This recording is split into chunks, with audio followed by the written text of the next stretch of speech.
प्रणाम। मेरा नाम खुशबू पाल है। मैं विक्रमशिला आईएएस कोचिंग इंस्टीट्यूट 14 बीघा ऋषिकेश की एक छात्रा हूँ। मैं आज आप सबके सामने उत्तराखंड की अनुसूचित जातियां एवं अनुसूचित जनजातियों के बारे में कुछ महत्वपूर्ण तथ्य बताऊंगी।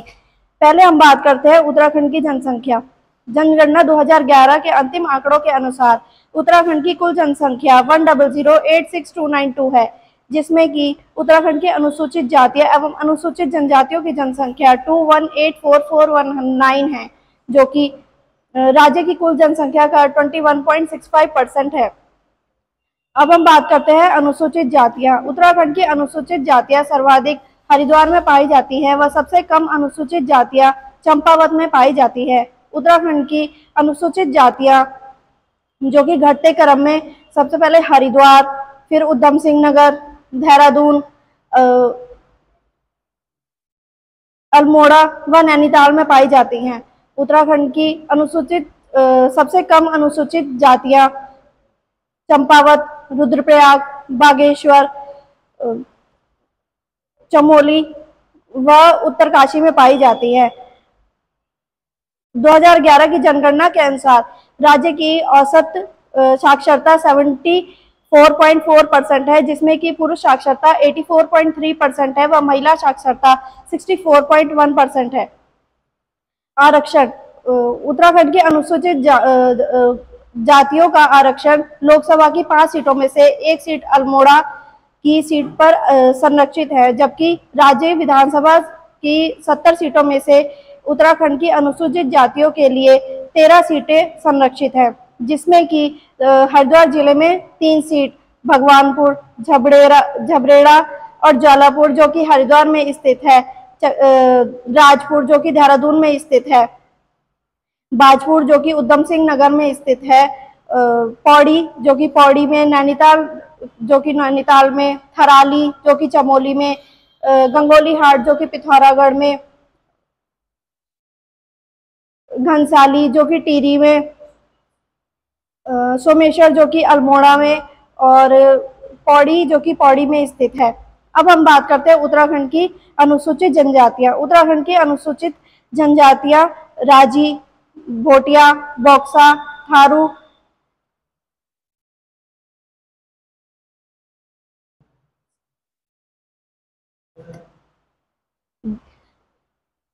ये काट देना, ठीक है। अब हम बात करते हैं उत्तराखंड की अनुसूचित जनजातियां। उत्तराखंड की अनुसूचित जनजातियों में थारू, जौनसारी, भोटिया, बॉक्सा व राजी आते हैं, जिसमें कि सर्वाधिक जनसंख्या वाली जनजाति थारू है व सबसे कम जनसंख्या वाली जनजाति राजी है। सबसे ज्यादा अनुसूचित जनजाति उधम सिंह नगर में पाई जाती है व सबसे कम अनुसूचित जनजाति रुद्रप्रयाग में पाई जाती है। अब हम बात करते हैं सबसे पहले थारू की। उधम सिंह नगर में निवास करने वाले खटीमा, किच्छा, नानकमत्ता, सितारगंज में जनसंख्या की दृष्टि से थारू समुदाय सबसे बड़ा समुदाय है। इसमें यह अपने आप को थारू किरात वंशी मानते हैं, जबकि कुछ विद्वान इनको राजस्थान के थरू, मरुस्थल व महाराणा प्रताप के वंशज भी मानते हैं। यह लोग कद में छोटे, पीत वर्ण और समतल नासिका वाले होते हैं। इनकी अपनी कोई भाषा नहीं होती, जबकि इनकी राज्य की भाषा मिश्रित पहाड़ी, नेपाली आदि भाषाएं बोलते हैं। इनके पुरुष हिंदुत्व के प्रतीक में बड़ी चोटी रखते हैं व धोती, गमछा, कुर्ता आदि पहनते हैं।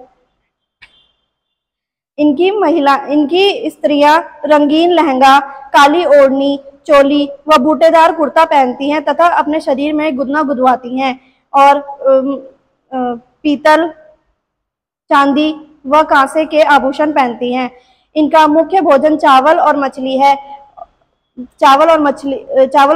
मछली और चावल के अलावा ये लोग अंडे, मांस, दूध, दही आदि का भी प्रयोग करते हैं।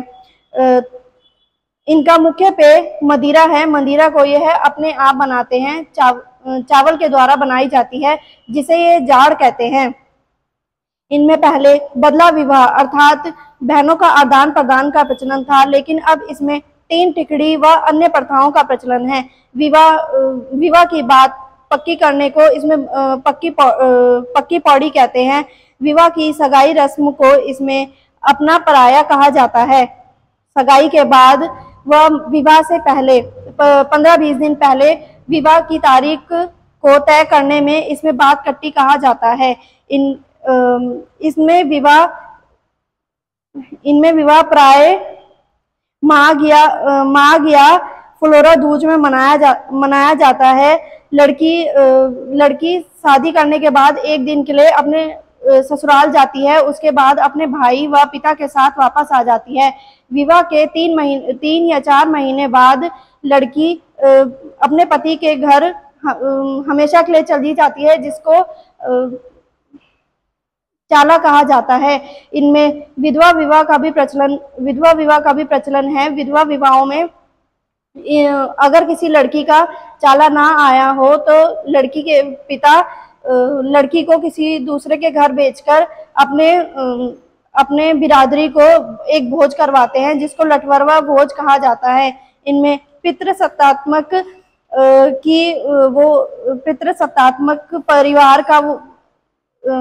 परिवार की प्रथा रहती है। इनमें महिलाओं को उच्च स्थान प्रदान किया जाता है।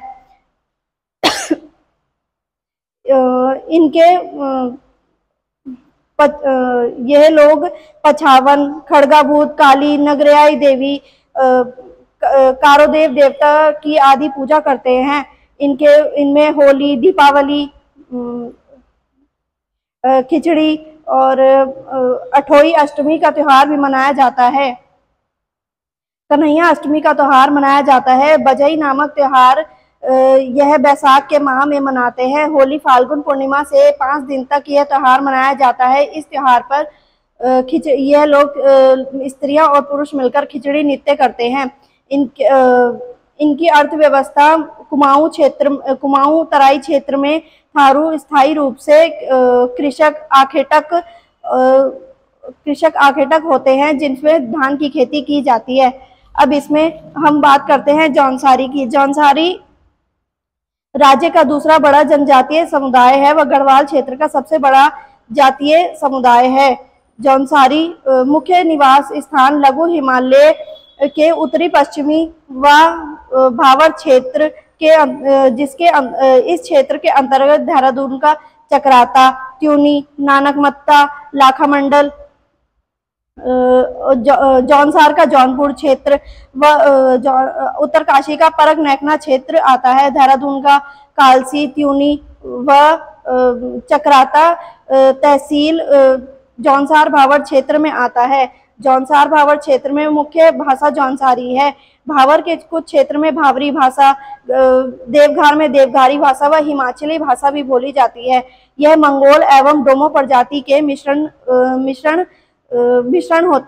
से होते हैं। यह जनजाति खसास, कारीगर और हरिजन खसास तीन प्रकार की होती है। खसास में ब्राह्मण एवं राजपूत और कारीगर में लोहार, सोनार, बढ़ई व हरिजन खसास में डोम, कोली व मोची आदि आते हैं। इनके पुरुष सर्दियों में ऊनी कोट व ऊनी पजामा जिसे झंगुली व ऊनी टोपी जिसे डिकुगा कहते हैं। व इनकी स्त्रियां सर्दियों में ऊनी चोली व ऊनी घाघरा पहनते हैं। ढाट जिसे सर बड़ा रुमाल होता है पहनते हैं तथा इनकी सामाजिक पितृसत्तात्मक परिवार के होते हैं। पहले इनमें बहुपति विवाह का प्रचलन था, लेकिन अब इसमें बेवकी, बोईदोदकी और बाजदिया परिवार का प्रचलन है। बाजदिया विवाह जो कि बड़ी धूमधाम से मनाया जाता है और शानो शौकत वाला विवाह है, और बेवकी जो कि बड़े साधारण विवाह है। ये हिंदू धर्म को मानते हैं। जौनसारी लोग महासु देवता इनका प्रमुख देवता है। यह देहरादून में जौनसारी क्षेत्र में रहने वाले जौनसारी लोग अपने आप को पांडवों का वंशज कहते हैं तथा पांचों पांडव को ये अपना देवता और पंचमाता कुंती को अपनी देवी मानते हैं। इनमें यह लोग राष्ट्रीय दीपावली के एक माह बाद 5 दिन तक इनमें बूढ़ी दीपावली मनाई जाती है। इनमें दीपक ना जलाकर आंगन में भीमल का होला जलाते हैं। वह होला खेत में ले जाकर यह भैलो खेलते हैं और पत्तेबाजी नृत्य करते हैं। जागड़ा महासु देवता का त्योहार है जो भादों के महीने में मनाया जाता है। महासु देवता को मंदिर से ले जाकर टॉन्स नदी में स्नान कराया जाता है। अप्रैल माह में बैसाख में बिस्सू मेला मनाया जाता है। यह मेला जौनसार का सबसे बड़ा मेला है। अठोई अष्टमी जन्माष्टमी को ये अठोई अष्टमी के रूप में मनाते हैं। इनमें दो मेला, मछमौण मेला और जतरिया मौण मेला भी होता है। मछमौण मेला जिसमें कि छोटे तालाब में तिमुर का पाउडर डालकर मछलियों को बेहोश किया जाता है और मछलियों को पकड़ा जाता है। इसमें केवल पुरुष ही भाग लेते हैं। इसमें हारुल नृत्य, अंडे कंडे, रैना रात, पांडव रात, पौणाई नृत्य और रासो नृत्य महत्वपूर्ण हैं। इसमें जौनसार क्षेत्र के प्रसिद्ध व्यक्ति वीर केसरी चंद, जिनका जन्म 1 नवंबर 1920 में हुआ था। इन्होंने पहले फौज में थे, फिर इन्होंने बोस की आजाद हिंद फौज में भाग लिया था।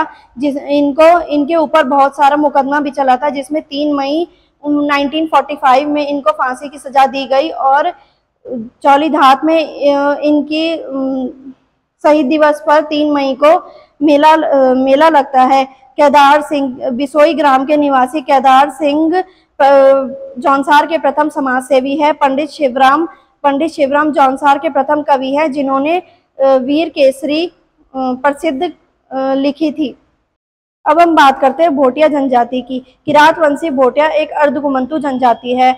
मारछा, तोलछा, जोहारी, दरमिया, चौंदासी, ब्यासी और जाड़ इनकी उपजाति है, जो कि पिथौरागढ़, चमोली व उत्तरकाशी जिले में पाई जाती हैं। चमोली जिले माँ हिमालय क्षेत्र की भोटिया सर्वाधिक जनसंख्या वाली जनजाति है। गढ़वाल के चमोली में मारछा व तोलछा तथा उत्तरकाशी में जाड़ भोटिया तथा कुमाऊं के पिथौरागढ़ में जोहारी, दरमिया, व्यासी व सौका भोटिया रहते हैं। इनके पुरुष रंगा, गेजू, खगचसी,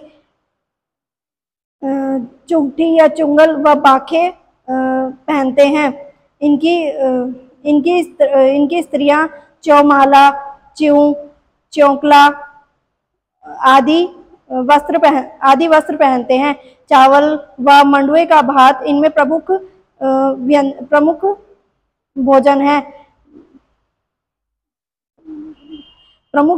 है। यह इनमें पितृसत्तात्मक एवं पितृ स्थानीय प्रकार की परिवार पाया जाता है। पहले इनमें युवा ग्रहों का प्रचलन था, जो कि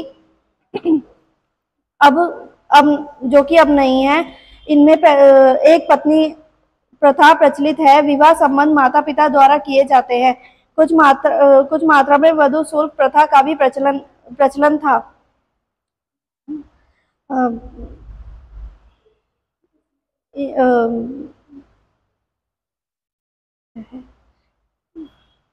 भोटिया अपनी रक्षा के लिए भूमियाल, ग्वाला, पूर्णागिरि आदि देवी देवताओं की पूजा करते हैं। इनके 12वें साल में कंडाली महोत्सव भी मनाया जाता है।